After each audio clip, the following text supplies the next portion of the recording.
Hello, dear friends, and thank you for being with us during this program. And we are talking about the realities of war that we have in our country. So we have discussions with different ministers and leaders of our church, asking them some specific questions. How do they experience this wartime? So today we have a very special guest in our, I can say, studio. By the way, we are not in a room, we are a very specific place outside. And this is Pastor Alex. Our greetings. Hello everyone. And I would like to ask him some questions about war. He was one of those pastors that was very close to war, because when war came, he was in his city with his church, thinking what to do. And you know, before war we had no idea what is that, and we were not prepared for war. And it was really a very terrible time for us. But now, when more than 800 and about 50 days passed, now we have some experience. So my first question will be to Pastor Alex. What experience have you got during this time? You as a pastor and your church and so on. Please tell us something. Do you have 5 hours? No, absolutely. All right. We have 5 minutes. Okay. Well, I mean, the biggest thing about the war that I don't think anybody could ever be ready for war. There are some people who are more ready than others. I was one of those who was not ready at all. I mean, we heard the information, but it really never really sunk that, you know, there could be one day. So till the end of my life, I will carry the emotion how the war began. 5 in the morning, first 2 missiles, they landed really not far from my house. I live only 600 meters from the hydraulic power station. Those were the targets they were trying really to hit. And I woke up with 2 explosions. I've opened the curtain and there's been 2 mushrooms actually from the explosion. Of course, your knees were shaking. You know, you are trying to hold your kind of shaking hands. Those first minutes in front of your wife, in front of your family, you are gathering the suitcase together, and many of those really emotions, they're still really heavily with me. Of course, I live not far from those first helicopters. The whole world has seen the video where 30 helicopters were flying. They were literally flying over my house, literally like that. So we were in the position. Of course, we went through all that, and of course, the emotion, the shaking, the pain, the unknown of the war, that is probably the most memorable thing that I'll carry till the rest of my life. Of course, there are many other things that experiences. You know, for 11 days, we were 170 people hiding in the church basement. City people came shaking, they were afraid, with suitcases, with pets, with about 6 infants, with 40 kids. We were living in the basement on each other. We're trying to cook their food where there was no food hardly in the store. We could recall a lot really, but those were the first emotions of war. Of course, there are a lot of other things. One other thing I'd like to probably recall, maybe we'll mention about this later on. When the war hits, everything breaks. No systems working, structures, people, things that were working yesterday, they are not working today. And we need to evacuate our people from the church because we knew they're coming already from the north. They came from the north. They were standing only 12, 15 kilometers from us. And we in the end evacuated people. There has been no buses. People you could call and ask for help yesterday, they say to you, goodbye, you're on your own. You're on your own. And it's like, you think, how could you say that? But the shaking and the shock of the emotion, the shock of the war is so huge that you're on your own, really. Only God can help you in things where yesterday a lot of friends could help you easily, you know. So I remember I couldn't find the buses to evacuate 100 people from the basement. So friends, family, they said, they're not there, they're just not there. So in the end, it was a mayor of the town who I called just at random, never thought he would help me. He sent me 4 buses to evacuate people. So there are many memories, experiences, emotions. Yeah, thank you, Pastor. And we will continue to talk about war. And you know, friends, that war, this is really very, very difficult time. And my question is, what specific challenges did your church face, and also you as a pastor faced? And how did you try to meet these challenges? And what some details, please tell us. Going back, after 11 days of being in the basement, the very night, 12 midnight 47 minutes, that registered the rest of my life in my memory. I found out what these Russians are doing in the north. So a pastor who was stuck in Makariv in the war area, I texted him and he told me about all the atrocities that's going on. At that very moment, 20 minutes before that, the police head of the Kyiv city, they said that towns around Kyiv should be leaving the places, should be running from the area because you'll be in the way of the military.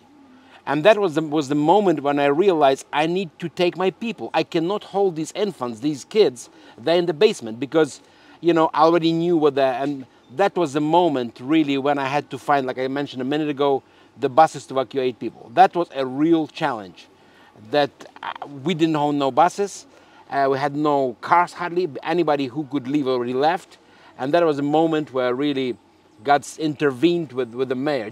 He even came with some police car supervising us out of the north of the Kyiv city, you know, to the south direction to the Kyiv city.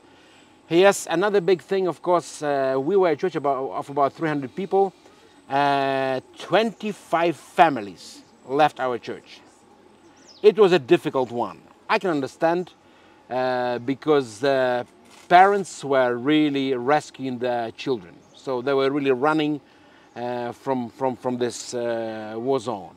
So there's been many others, you know. At that time of the war, there happened a couple of funerals in the church. Imagine. There was nobody actually at the funeral home, and we had to bury people. That was, I still recall, that was a crazy really days. And there's been many things where somehow, some way, God came forward with the buses to evacuate. We found somebody in the cemetery in the end to bury this person. Those were, I mean, recalling still today, there's been too many things, but you know, God, you know, really came across with answers. Yes. Yeah, thank you, Alex. I know that you, as a pastor, you're a very active pastor, and you have a big vision, and you have many ministries in your church, and even you have so many troubles, lacking of leaders, somebody went to another countries, but anyway, you still are very active and you have many ministries. So my question is, what ministry is the most effective for these days, for wartime, and what ministry is most influensive, you know, in these days? Please tell us something. I guess 2 directions. One is the children's. We as a church always invested the most into kids, youth, and teens. By the church, we have a 8th grade. We're growing to be a, you know, the primary and the middle school. So we have a Christian school and we have a daycare. So, of course, when the war began, everybody dispersed. And it was a miracle for us in September 2022 to bring the whole thing together. It was a miracle. I mean, we brought only 42 kids together. And for us, at that time, with no teachers, because teachers left abroad. I mean, like I said, 114 members left abroad. Over 200 people left our church. Our Sunday school was 150 kids. When I came back to the town in May, it was 6 kids from 150. So it was really painful, but we said that we want to push this kids' whole thing. So we are back, you know, with kids' work, Sunday school, our teens, you know, all our teenagers were gone. There's been nobody after the war began. So in July, 3 months into the war, we just went into the town with these new also refugee kids. We began calling to their teens. And I could never forget, still it was breathing with war. Our our youth team brought 39 teens, new altogether. 27 of them got saved in the end of the 5th day. And it was together a new teens ministry with 40 plus kids. And of course clubs, kids clubs, that's 120 kids attending. We gave birth to a new ministry called Assisting with the School. A lot of refugees came from the up north, and these kids were asocial. They were sitting in the phones. They didn't. So 64 families today are coming to our church 5 days a week. We help them with the regular school subjects: English, math, Ukrainian language, geography. So we are helping these kids to be social, back into society, help them with the school, and that's another great kids ministry. So camps, of course, you know, those are the different, probably 5 or 6 different, together with the daycare and the school, probably 7 or 8 different ministries for the kids. That's really powerful. And another big one, of course, is to do with refugees. Refugees is, we found around our town in the northern part of Kiev, there are at least 4 refugees camps. They're like cabins where they live. So we visit them regularly. We visit them up north to these places, really help them, bring them the food, of course. We bring them the gospel, and we visit them where they are. So, of course, another big one, we're helping is to do with chaplains. We never knew what chaplaincy was. So right now, here in the phone, in the Kiev region group, we've got 4 now, people, more training coming, and the chaplaincy now is really began to take its own directions. Military chaplaincy that serves actually the people who's with the widows. A chaplaincy where we visit hospitals with people, amputees. Our church began to visit the 8th hospital, hospital number 8, not far from us. There are between 50 and 70 amputees, boys with no limbs, And yesterday, actually, our church, we visited them. So that's a new thing altogether. So the reality of what brings so many new widows, we didn't have them. Amputees, we didn't have them. And so on and so forth. It's taken a lot of new directions, this whole ministry in the war situation. And of course, a huge thing that really happened, I'm so proud that our network did, is the, healing of the wounded heart. The people who went through it's a post-trauma type of thing. And this thing really took place really powerfully, and now we're building home groups in our network of churches in different towns and places. And that's 11 powerful lessons where you could lead a person who went through trauma through the steps of healing. So those probably 2 huge directions, chaplaincy and post-trauma and kids. Those are two biggest directions right now. Yeah, thank you, Alex. As you see, friends, Pastor Alex has so many stories about his ministry, what is happening in his ministry and in his church. But my next question, could you tell us the most sad story and also the most happiest story that had happened during this period of wartime? The saddest story happened to me personally. I'll try to quickly tell you. I guess that's my own trauma that I have to deal with myself.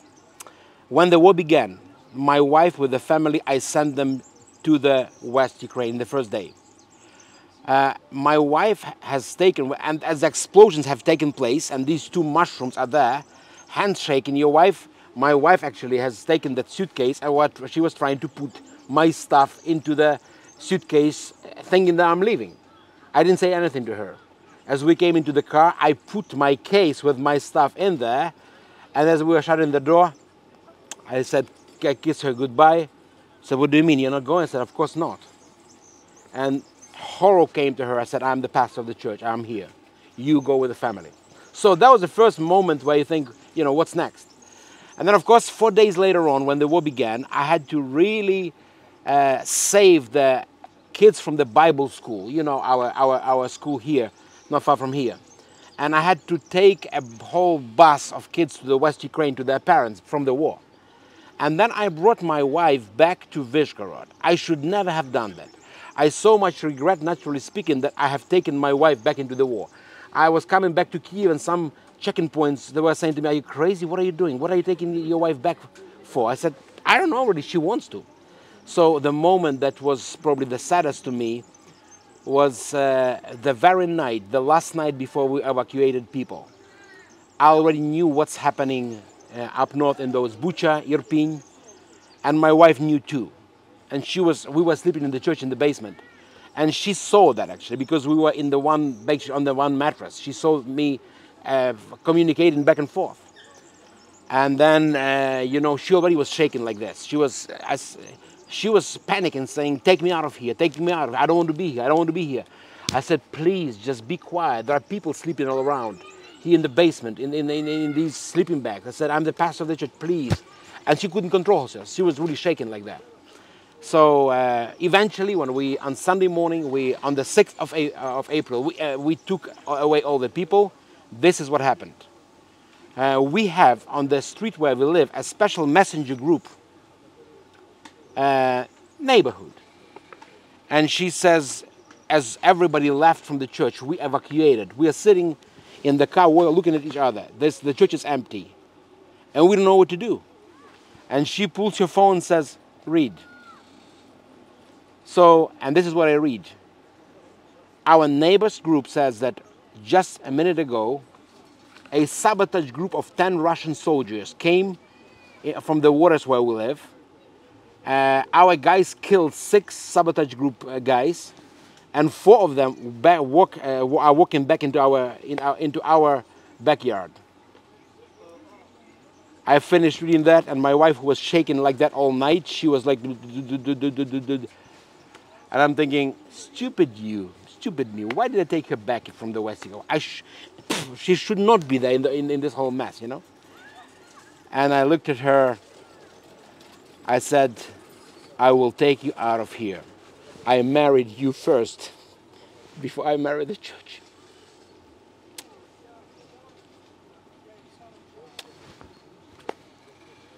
And I told her that day, I couldn't see her shaking like that. So that was, I guess, the most difficult one. The saddest, that is the saddest, the most difficult one.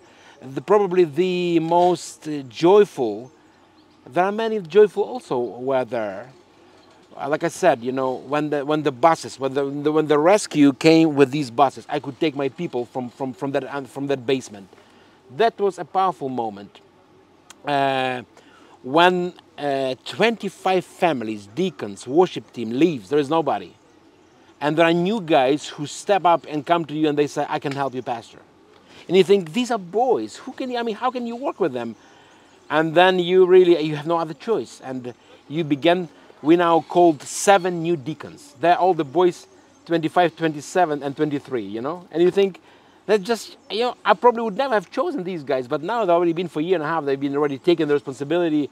They're like my sons, you know, some of them are even younger than my sons. And they're taking the responsibility. So, yes, the time of war is the time of really sad moments and the time for powerful miracles where you wouldn't see them otherwise. The time of contrast, really. Yeah, thank you. And my last question is, maybe every day we are praying and we are expecting the victory. And we know that one day will come and we will see it. But we are in a process yet. So my question is, what do you think? What do we really need to make it closer? Or, you know, what do really Ukraine need to have victory over our enemies? I guess for our victory, there are a couple of things that are extremely important. Some things depend on our behalf, on Ukrainians. Some things do not depend on us. Things that really depend on us, we have to, like I shared today with the pastors, you know. After the almost 2.5 years of war, we all were hoping for a quick sprint, things will finish, but they haven't, as we know, you know. Yeah. So I have to discipline myself. I call this a daily must discipline, where I really, in the life, in the calling where I am, in spite of my mood, in spite of my feelings, I really say to myself that, hey, this is what I have to do daily for victory. Those are practical and spiritual. So practical disciplines, daily disciplines. That's what the Ukrainian nation needs.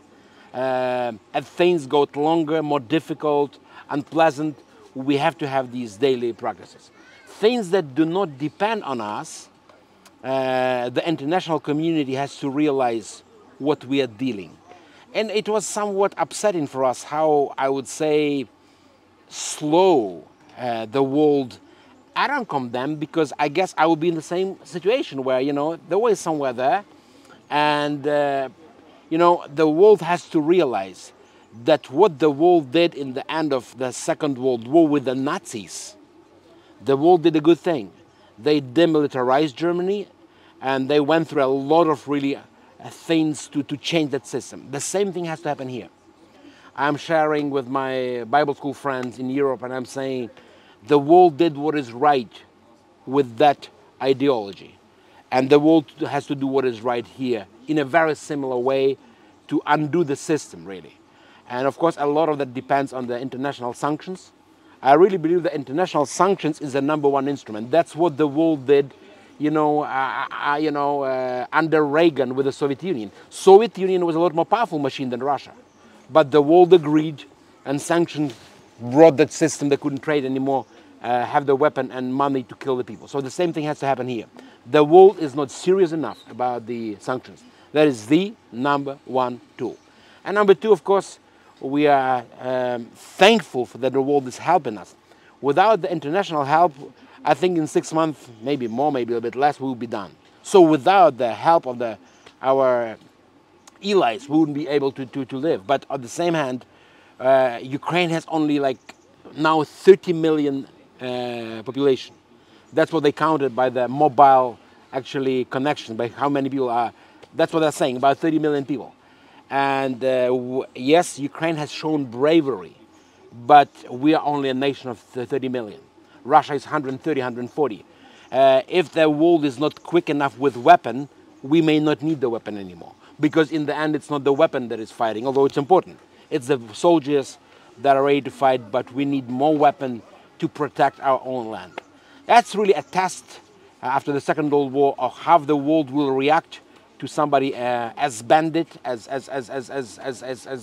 fascist, as horrible as that guy is. Will the world do a right thing in this situation? So I pray those two things the world recognize and does. Okay, thank you, Alex, for this conversation. Thank you for your answers. It was not very short, but really very interesting and very sincere. And dear friends, thank you for listening to us. This is our story, our war story. Thank you everyone for praying for us. Thank you everyone for standing with us. We believe day will come when God will give us the victory. But now we are in this difficult, step by step, in difficult route or way to the victory. So thank you for being with us. May God bless you, and see you next time. Thank you.